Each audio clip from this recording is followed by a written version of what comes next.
and respect the institutions, respect the Constitution. Our founding fathers gave us the document, and we ignore it at our peril.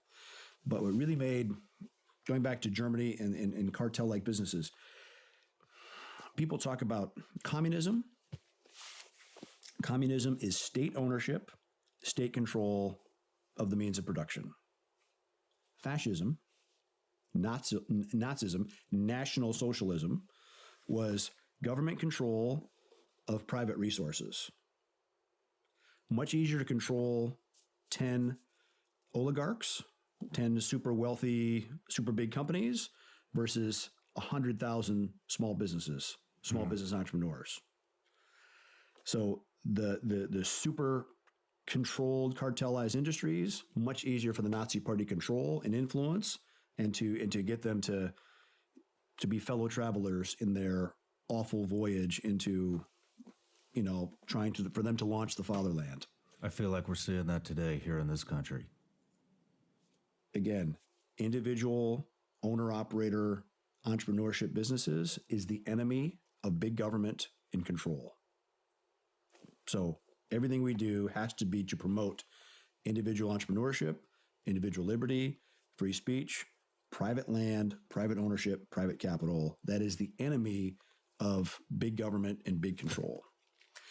The three things, it was the mission of the U.S. Army after the defeat of the Nazis. Denazify, demilitarize, and decartelize German industry.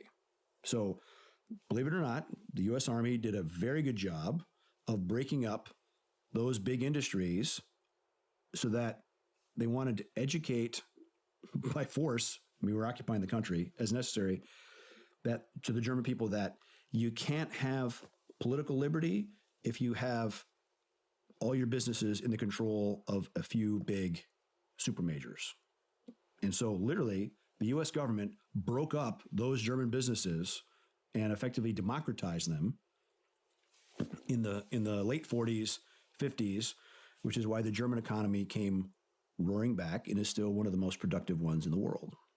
But U.S. did that. So we have the antitrust legislation from 125 years, 130 years ago. We've done antitrust work in the United States before, and you can look at the graphs, read that book, The Myth of Capitalism. It shows it as clear as day. We must do that again to break up all these super major industries. And I challenge your readers or your listeners in their daily activity as you look at big companies, and you think, how many competitors are there? Because it's not nearly as many as is perceived. And that is the root of what's wrong in America today. How far do you think we're going to see this go? I mean, you're talking about land ownership. Do you think it's going to intrude owning land? Well, look, anytime government puts restrictions on what you can do with your land, how much do you own? If you're paying the taxes on it, and you say you own it, but you can't do 10 things you want to do with the land, that's the issue. Look, if government starts taking away private property ownership, no, we'll be in a civil war long before then. I mean, because even as bad as Poland was under Soviet rule, 45 until 1989, a lot of the land in Poland was still actually privately held. Now, they couldn't do a lot of what they wanted with it, but at least it is healthiest for society the more people own land. And owning it is far better than renting it. An immediate problem that I see even is big corporations, big pools of capital that are buying up all kinds of private housing and turning it around and renting it. They're basically making it into all Airbnb properties.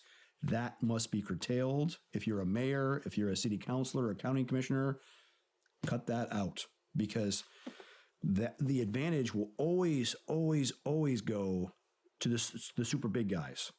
Because when you've had low interest lending by the central bank, the people that have the benefit the most from, quantitative easing, low interest rates to infinity, like we have for the last 30 years, it seems, is the big banks. Sorry, is the big borrowers, because they can borrow at the very, very cheapest rates.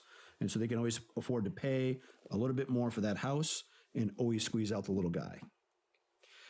The responsibility of government, right? Why did government start after Cain killed Abel back in Genesis? Government exists to prevent murder, and to establish a basic level of justice. And the role of the U.S. government should be to ensure individual liberty and ensure equal treatment under the law, not skewed treatment under the law based on wealth accumulation and political access and lobbying access.